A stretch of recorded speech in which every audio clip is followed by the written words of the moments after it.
Hello, I'm Danielle. And I'm Cami Tanner. And we'd like to welcome all our beautiful viewers to this week's edition of Community Producers. Do you want to tell everybody where we're from? Where are we from? We are from Soapbox Union. Hey Danielle, do you even know what Community Producers is? No, Cami, will you tell us? Oh, I will so tell you.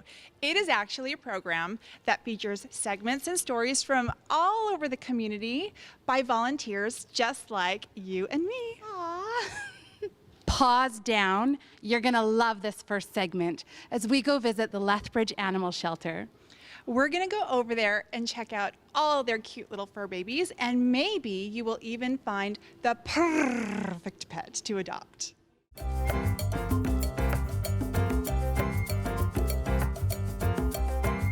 Hello, I'm Officer Skylar Plurd with Lethbridge Animal Services. On this edition of Pet Talk with Community Producers, we're going to meet 2 cats and a dog that are currently available for adoption at the animal shelter. We're also going to celebrate Animal Care and Control Appreciation. Casper is now ready for adoption. He was originally found as a stray in the county and never claimed. Casper really is a gentle giant, but we do believe he'd do best in a home with no small breed dogs. This big boy is about 2 years old, and he has been fixed, vaccinated, and microchipped. Christy is a sweet little tortoiseshell cat that came to us in February. Christy is about 5 to 6 months old, and she has been spayed, vaccinated, and microchipped. This is Angela. She's about 6 months old and very curious. Angela was turned into the shelter, and she has now been spayed, microchipped, and vaccinated, and is of course looking for her forever home. If you're interested in any of the animals featured on today's segment, you can check out their profiles at facebook.com/Lethbridge Animal Services. You can also stop by the animal shelter or give us a call. Remember, you can share the photos and stories of all of our adoptable pets on your social media accounts using the hashtag #OptToAdoptYQL. Animal Care and Control Appreciation Week is April 7th to 13th. And this month, we are highlighting the roles of both animal control officers and animal care staff in the city of Lethbridge. Every year, our animal control officers attend to over 1,500 calls for service, including stray dogs, animal bites, barking issues, and assisting both police and SPCA. Our team has a vast experience in both criminal justice, animal welfare, as well as emergency management. Our team's goal is to uphold community standards and protect public safety through education, mediation, and enforcement of our local bylaws.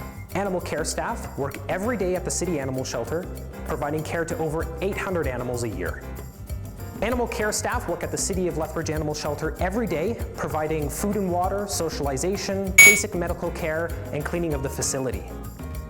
You can learn more about animal care and control and animal shelter operations at lethbridge.ca/animal shelter.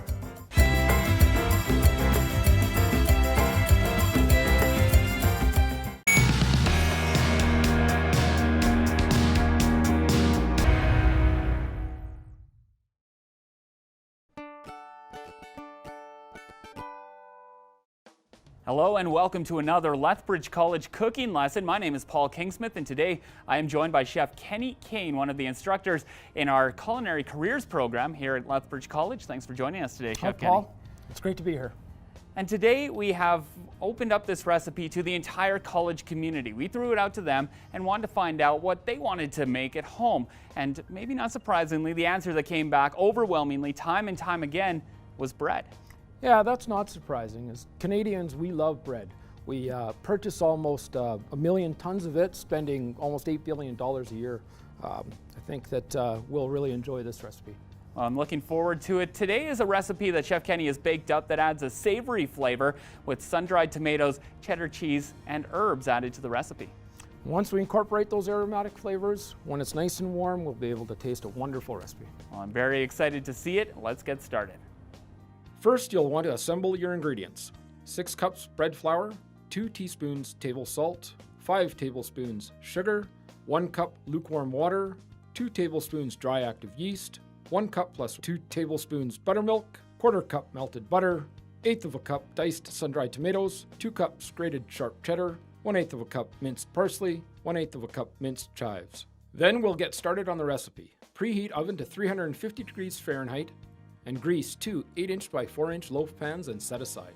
In bowl number 1, combine sugar, water, and yeast. Let stand for 5 minutes. In bowl number 2, combine flour and salt and whisk together. Now combine both bowls together plus milk and butter. By hand or with a mixer and dough hook, mix until combined, about 2 minutes. Let dough rest for 5 minutes. Knead well until the dough becomes soft, smooth, satiny, and a bit tacky. Form into a ball and place back in the first bowl that had the flour in it. Cover well and let sit on the counter well wrapped until it doubles in size. While fermenting, place your sun-dried tomatoes in a small bowl of lukewarm water to reconstitute slightly. Dust your counter, dough, and rolling pin lightly with flour. Roll dough flat until about 1/4 inch in thickness, then divide with knife into 2 10-inch by 16-inch rectangles. Drain your tomatoes and sprinkle them plus cheese and herbs over the doughs.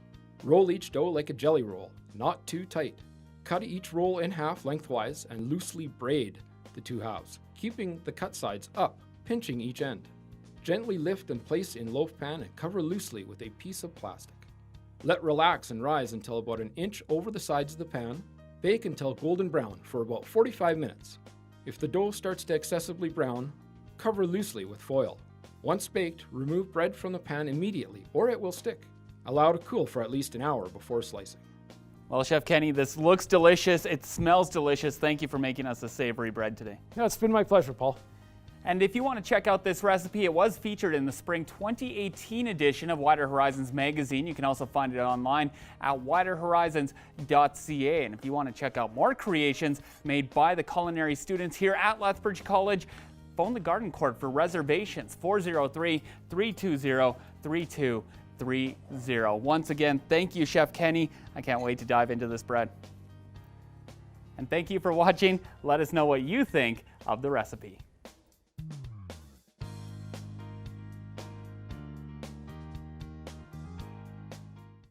As a substitute teacher, education is so important to me. For this next segment, we're going back to my alma mater, the University of Lethbridge. They have some amazing stories of how they've helped refugees get an education so that they can get a better start and more opportunities while they're here in our beautiful country. Life in Syria before the war was pretty normal. Syria was such like a really safe country. Leaving Syria was not like a choice for me. When I was in grade 11, the war started and like the situation just started getting worse and worse, especially for young men. It was really unsafe because you get recruited either the military or the opposite side, like the militias. So you have to like choose. So for me, the choice was like to quit school and study by myself at home. And I was hoping that once I graduate high school, when I go to university, it might get better. But the situation just kept getting worse and worse. Every time I leave the house, I'm not sure if I'm gonna return or not. It was the summer of 2015, and I was watching the news and seeing all of the images coming out from the migration crisis that was happening. I was going into university and wanted to find a way to help. That semester I had class with Dr. Ann Diamond, and she was chairing the U of L Refugee Action Committee, which was sponsoring families. And then the opportunity came up to meet with 2 members of the World University Service of Canada. In that instance, I knew I wanted to become a part of that in some way. There weren't a lot of available opportunities for higher education for Syrian refugees in Jordan. So I started applying for scholarships and sponsorships, and this is how I found WISC, the University of Lethbridge. The World University Service of Canada is a nationwide organization. Through that organization, they have the Student Refugee Program. The Student Refugee Program allows students in post-secondary institutions in Canada to sponsor refugee students. It's students sponsoring students of the same age and with the same goal of achieving a post-secondary education. By the beginning of May 2016, I got the email from WISC saying that I got admitted to the University of Lethbridge in the program of New Media. Like that moment, probably it's one of the happiest moments in my life. I was overwhelmed for probably the next 3 months till I moved to Lethbridge. And yeah, you finally find the opportunity to pursue your dream. You find people who are doing little things overseas and they just basically change your life. I didn't know any of the people in WISC here in the University of Lethbridge, And when they started, they just wanted to help someone. And that one was me. Like, they didn't know who they are helping. And it turned out me, and like, they basically changed my life.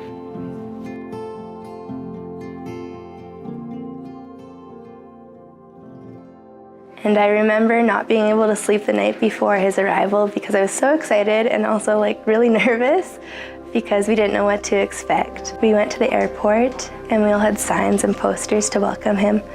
And I remember him coming through the gate, and I think we all started laughing immediately. Like, when I first arrived here, I honestly, I was like really shocked with the size of the airplane from Calgary to Lethbridge. I was like, oh God, I'm moving to a village because it's really small. But when I arrived, like, I didn't know if anyone would be like waiting for me at the airport. So I arrived and I found like probably like 15 people holding signs like, welcome Abdullah. And I was like, what? Like, I was really overwhelmed. And these people were like a family. They were like very supportive. Like, we're like best friends now. I'm like best friends with most of them. In the club's second year, the students realized they couldn't fundraise that much every year, so they went to the student body for support, and the support was overwhelming. The referendum asked every student on campus to pay $2, and the support from the community was immense. So now every student's involved in this project of bringing a refugee student every year. The referendum for WUSC, it passed. The moment when we found out that that their referendum passed, we were all overwhelmed. Like, most of the members were like crying because they worked so hard in the first year to fundraise to bring me to the university. But now all the hard work paid off. Like, all the events, all the like bake sales, all the flyers, all the conversations that was about WUSC to raise awareness, it paid off. It allows you to see what can happen when you come together with a group of people and what you can accomplish when you're all following that same kind of passion. It's really great to feel the work you do has an impact on other people's lives. The reason I really believe in WUSC is because the impact they have is long-term impact. Like, when you educate someone, it's not you just give them food for today. No, you give them food for a lifelong. I think education is the only way for us to help anyone. Just educate them and they will do good in their life. The WUSC program is an amazing program because it literally changes lives. It changes lives of the refugees who we bring. Often the people who are empowered to come study in Canada are people who wouldn't normally have a lot of other opportunities. So for them, it's incredibly life-changing. The part that surprised me was how life-changing it was for the students who are working on our end. How much the broader perspective that WUSC has given them changes their lives, impacts their studies, changes their future plans. All of that has been a fantastic experience for me. We have a lot of problems in this day and age with ignorance, and the antidote to ignorance is education and learning. The more we can do to educate people that are in these countries that are being suppressed, the better. I'm quite enthused about it. Moving to Lethbridge was a huge step for me, because if I was still in Syria, I think I wouldn't have dreams. I wouldn't have like any belief in myself that I can actually progress, that I can actually improve, I can do something better tomorrow. If I can like summarize my whole journey in one word, it's hope. Like, now I can have hope. Like 3-4 years ago, before moving here, I was too scared to have hope, because like, you can lose it like this. Here, it's like, no, you're allowed to have hope. Like, you're allowed to have dreams. You're allowed to like say that, yeah, I'm gonna do this next year. You're allowed to plan, because you kind of have control over your future. You kind of have control over your life. Where I was, no, you don't have control over anything. Like, so for me, hope like that's how I summarize my whole journey. Like, from Syria to Jordan to Lethbridge. Ending up here was probably the best thing that will ever happen to me.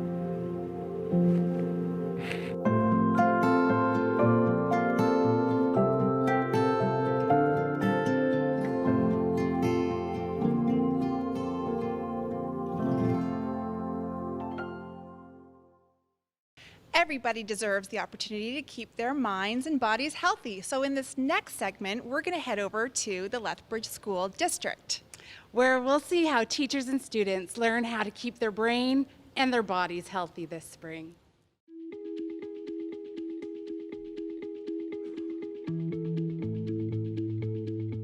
Hi, I'm Laura Paymont.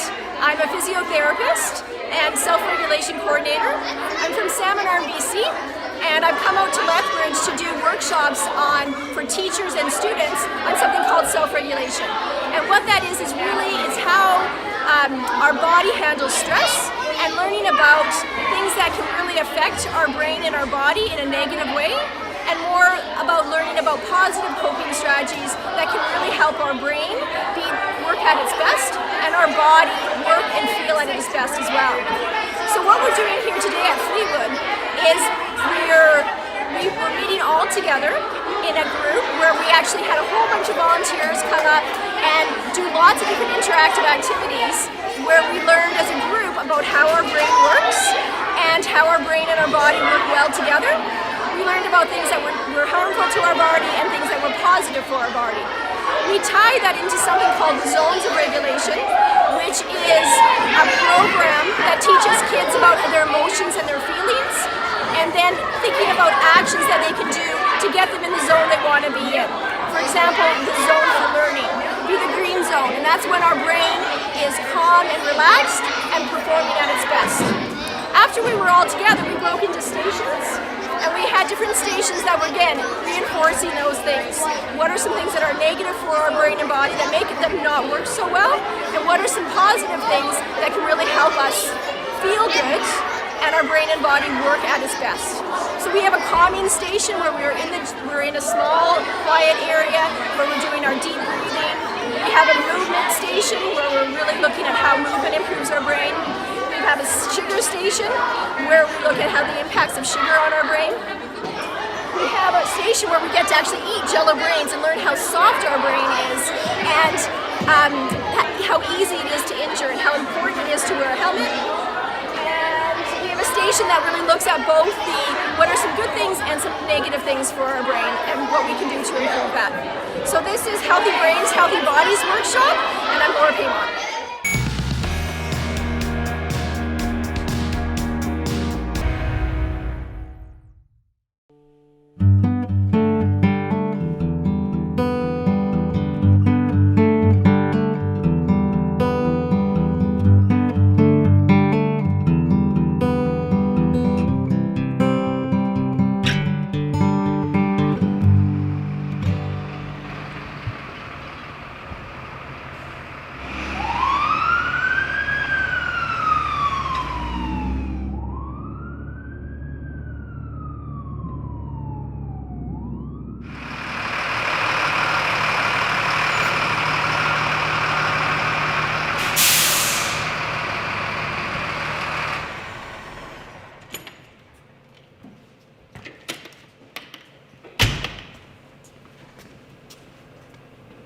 Hello, and welcome to the Taber Fire Department. Today, we're going to learn about smoke alarms.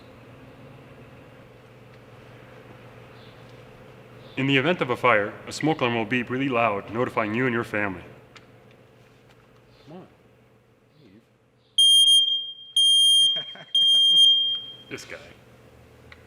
Many people know that smoke alarms are a good idea for your home. Many people don't know that there are laws requiring how many smoke alarms you need for your home and the specific design and location of these smoke alarms. This can depend on when your home was built, any recent renovations or upgrades you may have done. These rules and regulations can be found in the Alberta Building Code and the Alberta Fire Code. Each province has their own building and fire codes, so please check with your local fire department on more information on these codes. Houses and apartments in Alberta are built to code, but through renovations and occasionally over time, things can change and may not be up to code after a number of years. However, regardless of when your home was built, at minimum, there should be a smoke alarm on every level of your house, outside of the sleeping areas, and near the cooking area.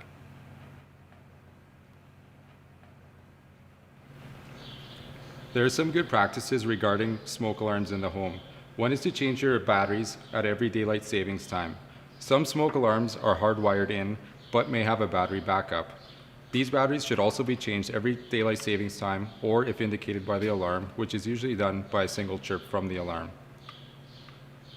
Another very important practice is to ensure that the smoke alarm in your home is newer than 10 years old. In Canada, smoke alarms expire after 10 years. This will be shown by either an expiry date or a date of manufacture somewhere on the smoke alarm, and that could be inside the cover of the alarm or on the outside of the alarm. Here at the Taber Fire Department, we have a fire prevention and safety program that is sponsored by local businesses and service groups. Through this program, we offer a smoke alarm exchange. We can exchange smoke alarms that are 10 years or older. We can even have firefighters come to your home to offer assistance to check or replace smoke alarms for those who need assistance, such as seniors or those with disabilities. Here in Taber, this is free of charge, but most local fire departments offer similar services.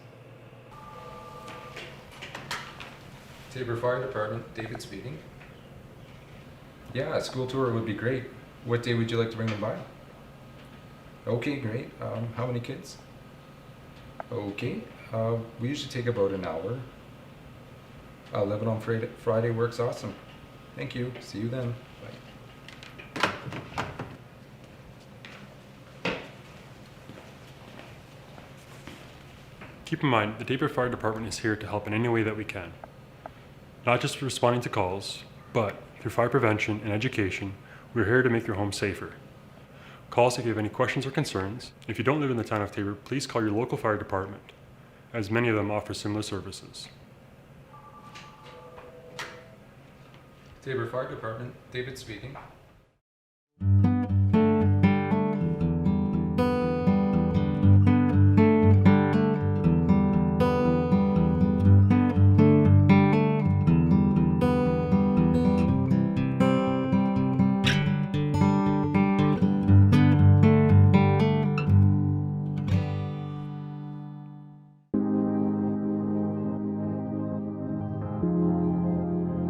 Hi, I'm Darcy Logan. I'm the Curator and Gallery Services Manager at CASA in downtown Lethbridge, and I'm excited to be presenting several new exhibitions around the building. In the main gallery, we are pleased to present the exhibition The Gardens 3, which is the third iteration of an ongoing project by Lethbridge artist Beanie Duchess. Well, this is my third exhibit on my personal gardens. I first started with past gardens, and then 5 years ago I did one on current garden production, and now I'm going a little bit further and fine-tuning some of the aspects of that part of the Garden 3 that we're working on. And to complement her exhibition in the main gallery and spilling out into the atrium and foyer, we have a massive group exhibition called Cultivating Creativity. And Cultivating Creativity asked artists to reflect on the themes of gardens, whether those are personal meditations and reflections, or whether they wanted to deal with issues of food sustainability, or maybe the folklore and mythology of gardens. Lots of varied responses to this exhibition in a variety of media, from clay to textile to drawing. And painting and glassworks. It's a really imaginative and fantastic exhibition, especially in these winter months. And upstairs, we're pleased to present the exhibition A Glimpse of the Sunny South by the Group of Several.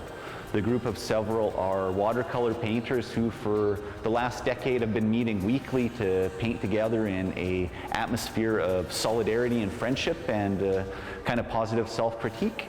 And they've been responding to the theme of Sunny South, and you'll be able to see their watercolors upstairs in the Concourse Gallery. As well, in the Focus Gallery adjacent to the dance studio upstairs, Lethbridge artist Aaron Hagen has a suite of abstract paintings entitled Curves, which are again bright and colorful and a wonderful panacea for the unfortunate weather we might be experiencing. These exhibitions run through March, and the public is invited and encouraged to come attend. It's always free to visit CASA, so come on down with your friends and family. And if you have any more questions about the art exhibitions or the classes we offer, please visit us on Facebook or our website. Thank you.